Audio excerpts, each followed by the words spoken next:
Yan, automatic works. May customer tayong Kia Picanto. Alright. Ang problema, nanginginig. Pumapalya-palya. Tingnan natin ha. So, in-scan natin. Malayo naman ang related ng mga sira. Wala nga fault code sa ano. Walang fault code sa engine yan ha. Engine, walang fault code. Transmission lang meron. Tapos, so, yan lang. Transmission saka airbag. Pero yung transmission, inhibitor switch to eh. Yung fault code na yan. 2017 to na Picanto. So hindi muna ako magsabi na ECU sira nito. Troubleshoot muna. Sa engine tayo, tingnan natin ha. Ulitin natin. Walang fault code. Oh, no trouble codes. Walang trouble code pero may tama. Kuya, ano yung sabihin? Possible dahil sa engine wash kaya ano? Anong buwan ka nagpa-engine wash? Kailan lang yung December? Ayun, bingo ka dun. Ano Yan na? Yun na yun. Start natin. Ito kasi ano to, coil pack. Ang drive nito by batch. Kasi hindi siya pwede masira sa ignition coil na isa lang ang lalabas. Dapat ang lalabas pag coil ang sira, dalawa. So start natin. Umandar. Ayun, nanginginig na siya oh. Dumadapa yung ano. Yan oh. Sumisinok. Parang sumisinok-sinok siya. Pag in-airconan mo, mas malakas yan. Ayan o. Yan, sayaw na sayaw. Paano Dito, siya na-damage sa engine wash, kuya? dito makikita yan. Napasukan siguro tubig. Tubig o langis. Ayan o. Ayan, parang pumapalo yung sasakyan. Ayan o, ang lakas. Ang register niya dito, number 1 may tama. Ayan o. Nagre-reading sa cylinder 1. So ibig sabihin cylinder 1. Ito kasi hindi pwedeng maging ignition coil. Pwede to magiging high tension wire. Kasi pag ignition coil by batch to, hindi rin pwedeng maging ECU kasi by batch nga. Kung ECU dalawa dapat, kung coil dalawa rin. Okay, tingnan natin doon sa ayan o, may reading siya, mataas. Kaya natin nire-reading yan para makita natin kung ilan ang tinamaan. Isa, dalawa, tatlo kasi 4 cylinder siya eh. Dito sa taas wala naman. Sa baba lang total emission. Total counter of emission relevant. Alright, so dyan siya meron. Pero walang fault code to, tandaan nyo. Wala rin check engine. Ayan, normal. Oh, ang lakas, nanginig. Ano ko eh. Opo. So ngayon off natin to. Tsatsambahan natin kung anong sira. Punta tayo doon sa makina. Ito yung makina, tinanggal ko na to. Ito yung 1. Ito yung 1, 2, 3, 4. Ayun o, by batch yan. Ang coil nito, ano, isang coil, dalawang spark plug. Kaya pag nagsira ang coil, dalawa dapat ang tama. So kung magsira ang high tension, isa lang, isa-isa pwede. Individual. Ngayon, hindi naman dito ang palya. Pwede to, tinamaan nito spark plug. So tingnan natin, ito nabuksan na natin. Ito yung 1, bunot. Ayun. Go, tindi. Yan, videohan mo. Yan, number 1. Ito yung pumutok. Yan o. Lintik. Matagal na siguro to. Naupod yata pati spark plug, hindi o. Punong-puno o. Punong-puno. So nagulat daw yung may-ari. Bakit daw nanginig siya? Ito yung number 2. Tigas. Matigas. Yun, dapat malinis. Two goods. Good yan. Ito, ganun din. Dapat pala yan. ganun. Dapat ganyan, dry. Okay. So, itong pang-apat, di natin hilain. Kasi, yun nga, nakita na ito. Yung pang-apat, diba? Oo. 4, hindi ko na hinila. Bakit? Kasi, wala naman reading to. Okay. Hindi naman siya, oo. Pero angat mo na rin kung gusto mo. Wag na. Maiksi kasi ang ano to wire. Maikli, yan o. Wag na. 1 lang naman ang trace. Kuha ka ng damit na basahan. Okay. Punasan natin to. So yun ang problema kasi nagpa-engine wash daw siya noong December. Yan ang lumabas na sira. So sana yan lang ang tinamaan. Kasi ang inhibitor switch may trace din. Baka nabasa. Ano ang trace na eh. Nagluluko daw yung yung lipat ng cambio. Yun sa nakikita ko. Linisin natin to. Maglilinis tayo ngayon. Gusto mo yung stand? Meron ako. Hindi na. Clips lang naman kinukuha ko dito. Para lang meron mo babalikan. Baka sabihin ng ano, yan na siya. Tubig to. Hindi to langis. Tinitingnan natin baka kasi langis eh. Tubig yung nalagay dyan. Hindi, kaya oo, nagka-problema. pumasok. Pumasok sa... Linisin lang natin yan. Nalilinis pa naman to. Ang kasunod nito, pagka ganito, magkakaano ba to? Magkaka-problema ba to dyan? Ito pa lang to ngayon. Okay? Okay, sige Kuya Eddie.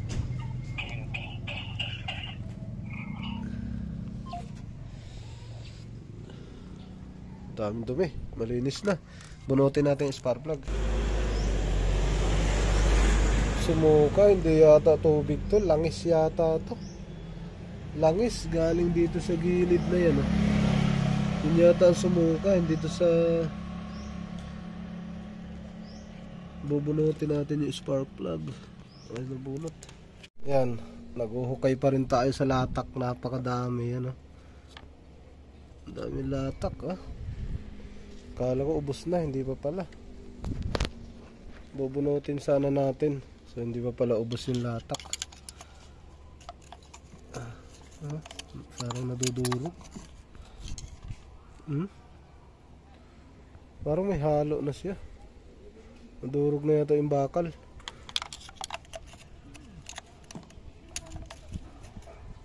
Oh, ang dami.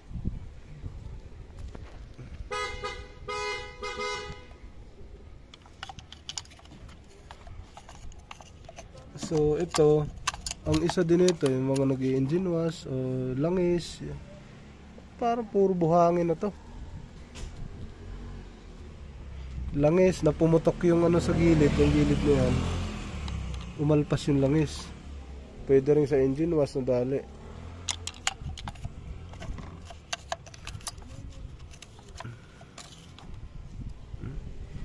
Dami. Parang nagpuputik. Yan. Ito, tumulo na yung langis oh. Galing dito. Madami pa nga talaga. Tapos ito, bubunutin na natin. Ito. Tsokolate. Tsokolate. Ayun na yung spark plug niya. Tingnan natin. Langis to. Hindi ito tubig. Ayan. Ow. Sa ulo lang naman pala. So okay, good. Sa ulo lang. Linisin natin yan. Yung spark plug. Yo mga sir, ayos na. Nalinis na natin. Yan, ito, marka na talaga yan. Wala na to. Ang ano nito, purpose. Next, replace all spark plug. So, 4 na yung spark plug. Palitan na to. Ayaw gamitin ni ma'am. Okay na to. Ang ano lang dito, kaya hindi siya nagre-reading o nagpapalya. Dahil napuno ng langis. Ito, punong-puno. Yun Suka nga na. sinasabi ko eh. Parang meron siyang, yung hatak niya parang may bara. May bara. So ngayon, balik na natin yan. Tapos nalinis na rin natin yung butas. Linis na yan. Tingnan ko kung saan dumaan yung langis baka dito. Hindi na pwede to. Pwede pa gamitin. Huwag lang paabutin isang buwan. Kasi babalik ulit yon. Anong gagawin? Kung nakitang sa oil seal dito sa ilalim, spark plug seal, palitan lahat yan. Pati ito kasama to. Isang set to eh. Papalitan yung head. Papalitan Pero lang ng seal. hindi pa sure. Titignan mo pa. Nari, yan yung tumama. Dito yan, lumabas. Hindi to sa tubig. Langis talaga yan. Mga sir, tingnan natin kung sumuka dyan langis. Sige, start mo kung kaya. Umandar. Ayan o.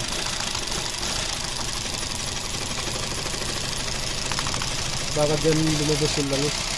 Gilid na to. Up. Up, up. Ayun. So, ito na. Malinis na to. Tuyong-tuyo na. Balik Kanina na natin. hindi nakakabit yun? Hindi. Ano ko, binuksan ko. Oo. Sige, paandarin mo ulit. Ayan. Nakakabit na siya. So may tama din daw siya sa transmission. No? Nakita naman natin sa scanning. May tama ang transmission. Nawawala daw ang PRN din ito. Nagpalit daw sila ng ETF. Pero hindi konektado yung ETF sa PRN din na nawawala. Wala nang palya. Wala nang palya. Smooth. Ayun, meron pa. Revolution muna natin para ma-energize yung spark plug.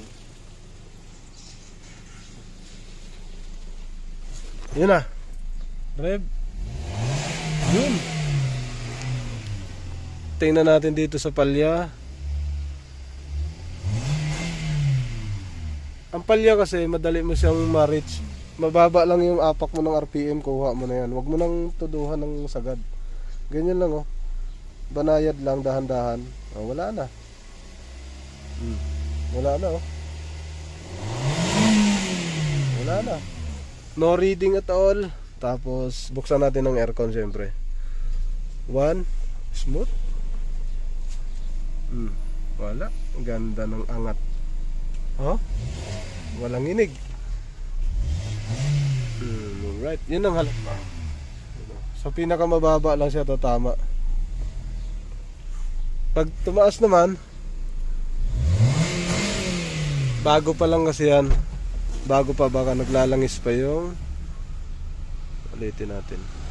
Matutuyo yung katagalan eh.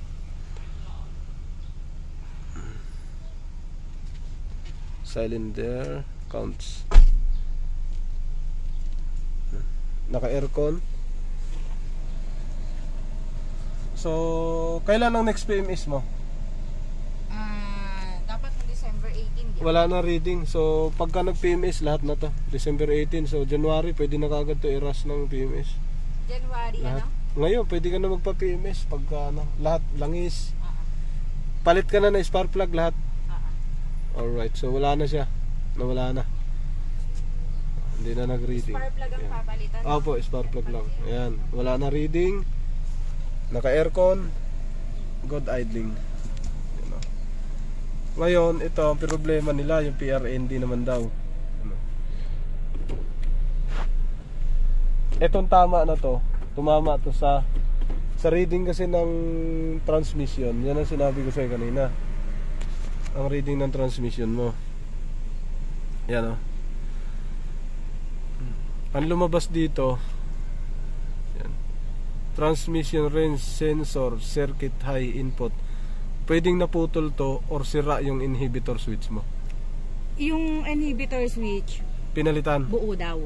Pinalitan to hindi. Chinek up lang. Pero Hindi buo, pwede yan. Kasi disposable, ano yan. disposable. Hindi mo nakukuha sa loob yan. Walang tornilyo to. Ilalaga, ano mo to. Kung gusto mong tanggalin, ano to, puputulin mo siya ng grinder. Puputulin mo yung yung pinaka ano niya, tawag na ito. Yung parang sa yero. Yung nilalagay nila na parang panglock, yun ang tatanggalin. Pero pag ganito, sira ang inhibitor switch na to. Mura lang yan. Kaya wag kang palitan yan. Alright, so tumakbo na tayo. Test drive na. Wala nang palya. Natuyo na yung langis. Yun, Wala. Pumalya kanina kasi basa pa yun. Tuyo na siya. Wala nang reading. Alright, good na. Tapos malakas na daw uli aircon. Tapos wala na hindi dug-dug-dug-dug. Hindi nagdugdug na. Titignan ko pa, reverse. Goods. Romero Bills na o goods daw. Alright, tapos na. Wala na siyang inig sa reverse. Tsaka sa drive. Okay. Uwian na. Yan lang naman. Ikaw.